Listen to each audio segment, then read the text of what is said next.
ကဘာတုံးကထူးခြားဆန်းပြဥပဒေများကဘာနိုင်ငံတွေမှာလူမျိုးဘာသာယဉ်ကျေးမှုတလီကွဲပြားကြသလိုပြဋ္ဌာန်းတဲ့ဥပဒေတွေလည်း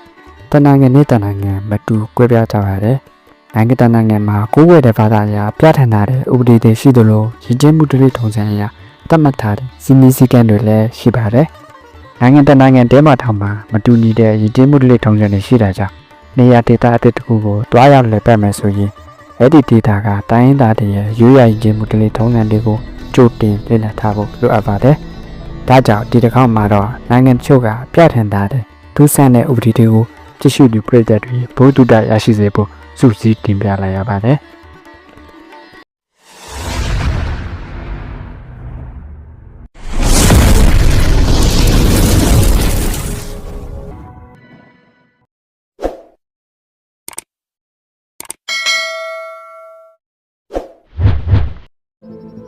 ဆိုလိုတာကိုပြပင်တမ်းထားတဲ့နိုင်ငံဩစတြေးလျနိုင်ငံရှိတောင်ပိုင်းဗစ်တိုးရီးယားပြည်နယ်စွန်ဖြန်းမှာရှိတဲ့မဲလ်ဘုန်းမြို့ကိုတွားရလက်ပတ်မယ်ဆိုရင်တော့စွန်လီကိုမြည်သွားဖို့တတိပေးလိုပါတယ်။ဘာလို့လဲဆိုတော့အဲ့ဒီဒေသမှာစွန်လူတာကိုပြပင်တမ်းထားပါတယ်။သူတို့တဲ့သူတွေဟာမူဘောကိုမော့ကြည့်ပြီးအာယူဆနေတဲ့အတွက်လမ်းတော်လက်လာတွေကိုအနောက်ရှက်ဖြစ်စေပါတယ်။ဒါကြောင့်အများပြည်သူတွေနဲ့ဆိုင်တဲ့နေရာမှာစွန်လူတာကိုပြပင်တမ်းထားခြင်းဖြစ်ပါတယ်။ဩစတြေးလျနိုင်ငံမှာဒိုးပဒေကို1966ခုနှစ်ကတည်းကပြဋ္ဌာန်းထားတာဖြစ်ပြီးဒါကိုမသိပဲစွန့်လွတ်ခဲ့မယ်ဆိုရင်တော့ထိရစွာအရေးယူခံရမှာပဲဖြစ်ပါတယ်။ဒီဘုံဝစီတင်ကိုပြပင်ထားတဲ့နိုင်ငံဒီနိုင်ငံကနဗီတူတီတဲ့ဆန်တဲ့နေရာတွေမှာနနဘုံဝစီတင်ကိုပြပင်တားမြစ်ထားပါတယ်။ဒါပြင်ကမောက်အော်တိုအခမ်းမွေးတူတွေမောက်စုံမွေးတူတွေဝစီထားတာကိုလည်းတားမြစ်ထားပါတယ်။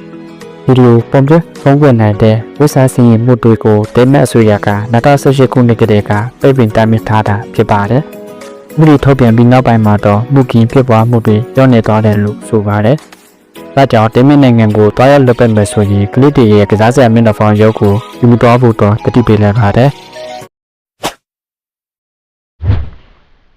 ဗုဒ္ဓစင်တူတော်တွေနဲ့ဆက်ဖီယာကိုမရှိတဲ့နိုင်ငံ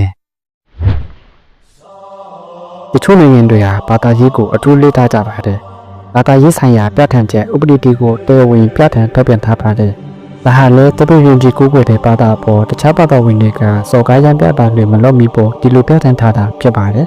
။ဒီနိုင်ငံဟာဗုဒ္ဓဘာသာဝင်တွေအများဆုံးနေထိုင်တဲ့နိုင်ငံဖြစ်ပြီးဘာသာရေးနဲ့ပတ်သက်လို့စီမင်းစည်းကမ်းတွေအများပြားကိုထုတ်ပြန်ထားပါတယ်။အဲ့ဒီတဲကမှာဗုဒ္ဓစင်တီတော်နဲ့အတူဆက်ဖီရိုက်ခွင့်ရတဲ့ဥပဒေလည်းပါဝင်ပါတယ်။2014ခုနှစ်ကဗြိတိရှမျိုးသမီးတူဟာသူ့ရဲ့ခန္ဓာကိုယ်90ရာခိုင်နှုန်းလောက်မှာဘုရားရဲ့ပုံလေးကိုတက်တူထူထားတဲ့အတွက်ဒီလိုနိုင်ငံအစိုးရကထောင်ဒဏ်3ရက်ချမှတ်ခဲ့ပါတယ်။ဒီလိုနိုင်ငံကိုဖျောက်ဝှသွားရင်ဗုဒ္ဓစင်တူတော်တွေနဲ့အတူဆက်ဖီတက်ပုံလဲခဲ့မယ်ဆိုရင်တော့ထောင်ဒဏ်ကြခံရမှာဖြစ်တဲ့အတွက်အတုံးရှော့တင်ဖို့တော့လိုအပ်ပါတယ်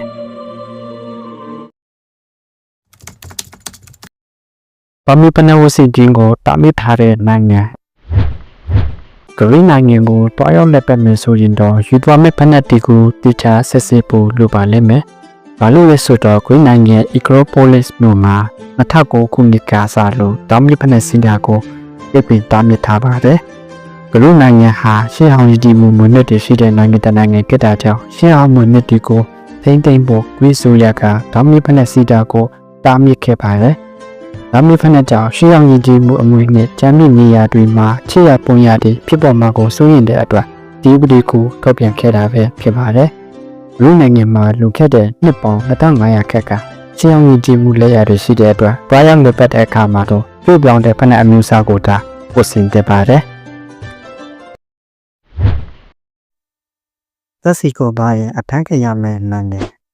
ဂျာမနီနိုင်ငံကအိုတိုဘန်ဆိုတဲ့မြင်းလမ်းမဟာတနအီကိုမိုင်းတရာနှုတ်အောင်စုမမောရဆိုပြီးသတ်မှတ်ထားပါတယ်။အဲ့ဒီမြင်းလမ်းမပေါ်မှာကားမောင်းနေရင်ဆက်စီကုန်သွားမယ်ဆိုရင်တော့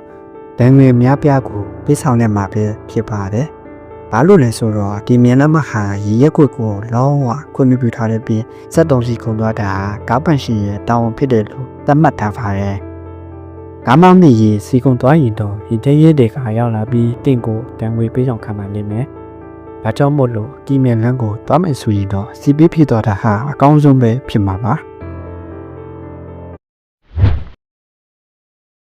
PK မစားရဥပဒေ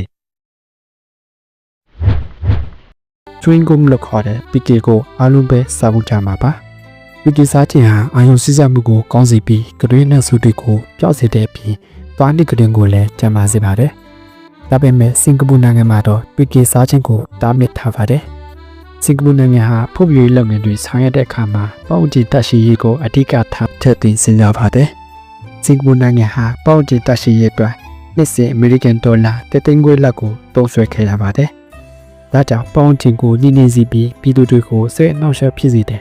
PK လိုအစားအစာမျိုးကို1992ခုနှစ်ကတည်းကတရားဝင်ပိတ်ပင်တားမြစ်ခဲ့ပါတယ်။ဒါနဲ့ကတူယောဂတစ်ခုကြောင့်ဆရာဝန်ရဲ့လက်ညှိုးကျန်စစ်လက်မှတ်ပါမှသာ PK ဝယ်ယူစားသုံးခွင့်ရှိပါတယ်။ကြည့်ရတာဒီဥပဒေကိုမသိဘဲ PK စားသုံးမိမယ်ဆိုရင်တော့ဝီတန်တနော့မှုထောင်နေသည့်ကြာခံနိုင်ပါတယ်။ဒါကြောင့်စင်ကာပူနိုင်ငံကိုတွားရောက်နေပတ်မယ်ဆိုရင်တော့ PK လိုအစားအစာမျိုးကိုယူသွားဖို့အထူးတည်တည်ပေးလိုပါတယ်။